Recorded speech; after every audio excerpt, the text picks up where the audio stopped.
છો એલા થાચો હું બહાર જઉં રહ્યો છું હોદ તું આ ગમેણ ની ભરતી થઈ જાવ જોઈએ રેડી આ શેર થઈ જાય છો મારો બેટો પિન્ટુ ભાઈ ના ફોન આવે છે ને મારો બેટો પૈસા કને છે એની મો આવ્યો મજૂરીએ પિન્ટુ ભાઈ ગોતતા ગોતતા હમણાં આવતા હશે ચમચમ થાય મારો બેટો બધું હવે પિન્ટુ ભાઈ પણ હમણાં આવતા હશે ને પૈસા ગતું છે એને મારો બેટો ગજોજી ચીબાદ કોમે જેવો છે હું તો ભૂલી થાચ્યો આજ તો પગ ના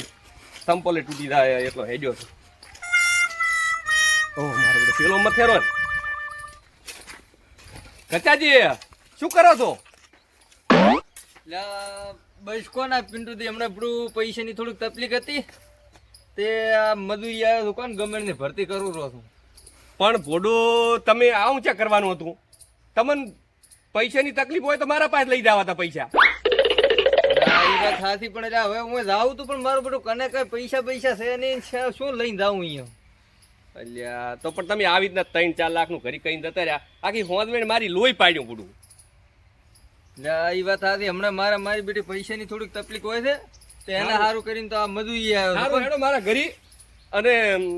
આલું 5000 રૂપિયા બીજું શું કરું તાર તમે બદલે આ કોમ મેલા અને હાગુ પેલે સોડી વાળા નક્કી કરી આવો હા તો પણ અત્યારે હાલતા હોય તો હું તારે હજુ કામ મેલું છું આ શેઠને ના પાડી ગયું તમે અત્યારે રજા લઈ લો રી હા તો હું તો હેડો ના પાડી ગયું કોણ એમ તો તમે તૈયાર થઈને આવો તો હેડો હું પૈસા આલું તમને હા તો હેડો તો હું આવું હેડો તો હું પોકું ઘરી હા સારું હવે મારું બેટું આ ઘરધણીને શું કેવું પિન્ટુ દી આયા રાખે